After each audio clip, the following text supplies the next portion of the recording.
Hello again, 240. In this video, we will continue in Chapter 12, Play for Pay, and this is Part 1 of the wondrous world of Magic, Larry, and Michael.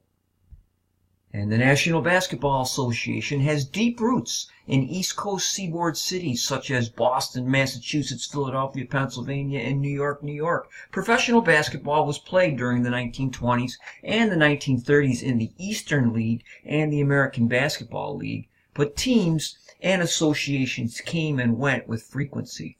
The New York Original Celtics and the Philadelphia Sphas, named for the South Philadelphia Hebrew Association, enjoyed a local, loyal fan base and often played games before 4,000 people or more. And in 1949, the unstable nature of professional basketball began to change when the National Basketball Association, the NBA, was formed.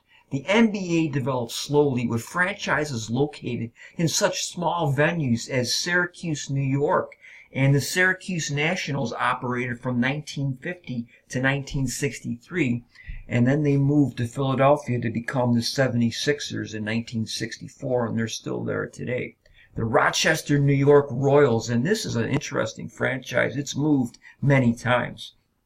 The Rochester Royals played from 1949 through 1957 when they moved to Cincinnati, Ohio. The Cincinnati Royals operated from 1958 to 1972, and Oscar Robertson was their big star. And in 73, they moved to Kansas City, Missouri, becoming the Kansas City Omaha Kings, where they played for 2 seasons. And then they dropped the Omaha and played as the Kansas City Kings from 1976 through 1985. And today, they are the Sacramento Kings since the 1986 season. The Tri-City Hawks, Moline, Rock Island, and Davenport, Illinois. That team played from 1949 through 51, and then they moved to Milwaukee. The Milwaukee Hawks played from 1951 through 1956. When they moved to St. Louis, the St. Louis Hawks played from 1957 through 1968. Bob Pettit was their big star, big forward, good shooter. And since 1968, the Atlanta Hawks have been operating. Fort Wayne was in operation from 1949 through 1957, and the Detroit Pistons replaced that team, and they've been playing in the NBA since 1958. And in the 50s, the Boston Celtics emerged as an exciting team that captured national attention, thanks in large part to the ball-handling magic of guard Bob Cousy and the up-tempo style coached by Arnold "Red" Auerbach. The fortunes of the team skyrocketed in 1956 when 6-foot 10-inch center Bill Russell was drafted. And there's a picture of Russell and Cousy from bestsportsphotos.com. And there's a picture of Red Auerbach with his trademark cigar and Boston Garden with all the championship pennants that the Celtics have won. They've won 17 championships, ladies and gentlemen. And when Russell, who was a defensive and rebounding standout, joined the team after leading the University of San Francisco to 2 National Collegiate Athletic Association championships, Russell was one of many stars who combined their talents to win 8 consecutive NBA championships. In 1966, Auerbach turned over the coaching duties to Russell, making him the NBA's first African-American coach. And he guided the Celtics to 2 of the next 3 titles as player-coach. He retired after the 1969 season. Russell's play revolutionized the game as he turned block shots and rebounds into outlet passes to speedy teammates like Cousy, who ran a devastating fast break offense. And when the 7-foot 2-inch, 275-pound Wilt Chamberlain joined the Philadelphia Warriors in 1959, he had spent the previous season with the Harlem Globetrotters, barnstorming the world after turning pro early out of the University of Kansas. The titanic battles between this new high-scoring center and the great defender in Celtic green became stuff of hoops legend. Wilt the Stilt, he hated that nickname. He preferred being called the Big Dipper. He had speed and agility. Chamberlain was an outstanding athlete. He could have been a track athlete running hurdles at his size, if you can believe that. And there's a famous iconic photo from SI.com in February 12th, 2014, showing the two dominant players of the 1960s, Chamberlain in white and Bill Russell, the lefty shot-blocking ace. And in 1962, Chamberlain scored 100 points in a game against the New York Knicks. That game was played in Hershey, Pennsylvania. And during the 1961-62 season, he averaged 50 points a game. And during his 14 years in the league, pulled down 23,928 rebounds, both still records. And he helped the Philadelphia 76ers to win the 1967 NBA crown. And that 76ers team from that season, they won a record 68 games that season. And later in his career, Chamberlain, in 1972, he became a defensive specialist to help the Los Angeles Lakers, led by guard Jerry West, to win a championship. And that Lakers team won 33 straight games, and they broke Chamberlain's 76ers, that 1966-67 team that won 68. This Lakers team, after that 33-game streak, won 69 games. That will stay the record until the 95-96 Chicago Bulls, led by Michael Jordan. They'll win 72 games, going 72-10.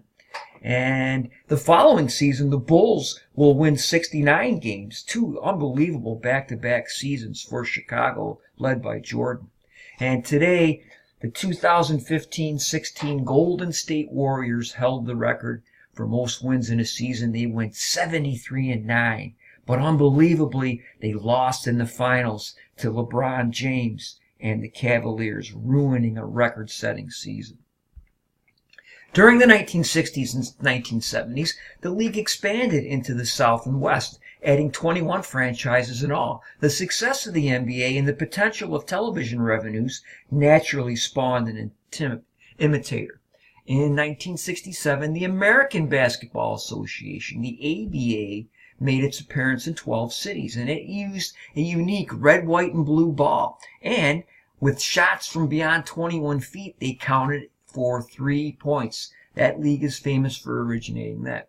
The league was plagued by franchise failures when the anticipated lucrative television contract failed to materialize, but the ABA managed to survive for 9 years. During that time, 31 franchises came and went, and at the end, there were only 12 left standing. The ABA had its share of talent, but no player approached the skills of Julius Dr. J. Irving, who entered the league in 1971 with the Virginia Squires and ended up playing for the New York Nets. Known for his soaring drives to the basket and incredibly soft touch off the glass, Irving went on to star in the NBA with the Philadelphia 76ers. Throughout its 9 years, the ABA was a colorful franchise. And this is from www.behance.net gallery. The Dr. Irving will operate in his Converse All-Stars. But it never established a sufficient fan base. And in 1976, the NBA agreed to absorb 4 of the best franchises, the New York Nets, which will become the New Jersey Nets, and today they're the Brooklyn Nets.